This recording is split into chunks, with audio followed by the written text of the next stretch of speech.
हम तो देख रहे हैं सीपी सिंह जी शायरी पढ़ रहे हैं, सब मंत्री शायरी पढ़ रहे हैं, हिंदी वाला हिंदी में, उर्दू वाला उर्दू में शायरी पढ़ रहे हैं। तो हम जब शायरी माइंड है तो गाना भी गा सकते हैं। अगर बोल गुनगुनाना नहीं चाहिए तो संसदीय मंत्री खड़ा होकर जब उनका बारी आएगा बोल देते कि जयराम बाबू बोल गुनगुनाना नहीं है, हम अगला बार जब मेरा भाषण होगा हम बोल नहीं गुनगुनाएंगे। आदरणीय माननीय मुख्यमंत्री का शाहरुख खान बोल के 4-5 लोग बोले, तब तो आप नहीं बोले कि आप डायरेक्ट किसी सदस्य को नहीं बोल सकते हैं।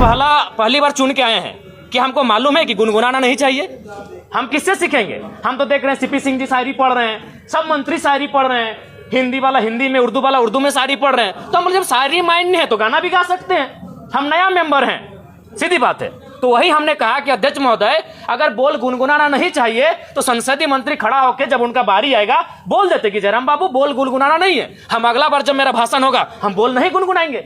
लेकिन ये कहाँ का तर्क है, 2-2 का मंत्री खड़ा हो गया है, संसदीय मंत्री तो बाद में 2-2 मंत्री खड़ा होकर टोक रहे हैं। तो वही हमने उनको कहा कि एक तो आपको आधा घंटा समय मिलता है। अच्छा एक बात बताइए, आदरणीय माननीय मुख्यमंत्री का शाहरुख खान बोल के 4-5 लोग बोले, तब तो आप नहीं बोले कि आप डायरेक्ट किसी सदस्य को नहीं बोल सकते हैं।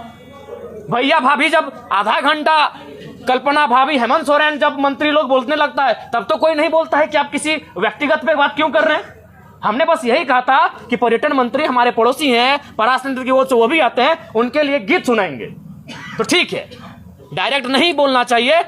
उनको आधा घंटा का समय मिलता है, आप 30 सेकंड बोलते हैं कि माननीय जयराम बाबू नए सदस्य हैं, अगला बार इस बात का ध्यान रखेंगे। फिर अगर हम दोहराते हैं आप टोकते हैं। तो हमने उनको वही कहा, और हम तो भाई इसी पहचान से अंदर आए हैं तो अंदर भी थोड़ी बख्शेंगे। हमारे साथ हमारे समय में कोई कटौती करेगा, हमारे साथ कोई अगर ज्यादा करेगा तो हमने बख्शने वाले हैं, चाहे वो कोई मंत्री रहे चाहे वीआईपी रहे। वही हमने कहा बैठिए चुपचाप, आप मंत्री ट्रेजरी बेंच पर बैठे चुपचाप बैठिए, आपको मंत्री बनाया गया है काम करने के लिए, ये मीडिया में आने के लिए नहीं, उछल कूद मत कीजिए।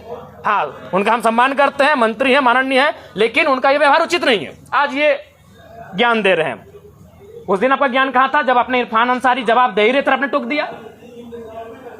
इरफान अंसारी जो शायद ध्यान आकर्षण था या अल्पसूचित था या तारांकित प्रश्न था, किसी माननीय सदस्य के प्रश्न का उत्तर दे ही रहे थे, आप खड़ा होकर उनको टोक दिए।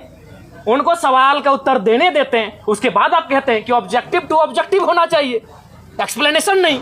तब आपका संसदीय, अरे भाई नया चूंकि वित्त मंत्री जी अभी इलाज के लिए गए हैं, संसदीय मंत्री, इनको प्रभार मिला है, तो हमारे बड़े भाई माननीय भी उछल कूद करने लगे हैं, अपने आप को सदन से ऊपर ये लोग समझने लगे हैं। और खैर इरफान भाई साहब का तो आदत है, उनको भाई मीडिया में बने रहने के लिए उछल कूद करना जरूरी है।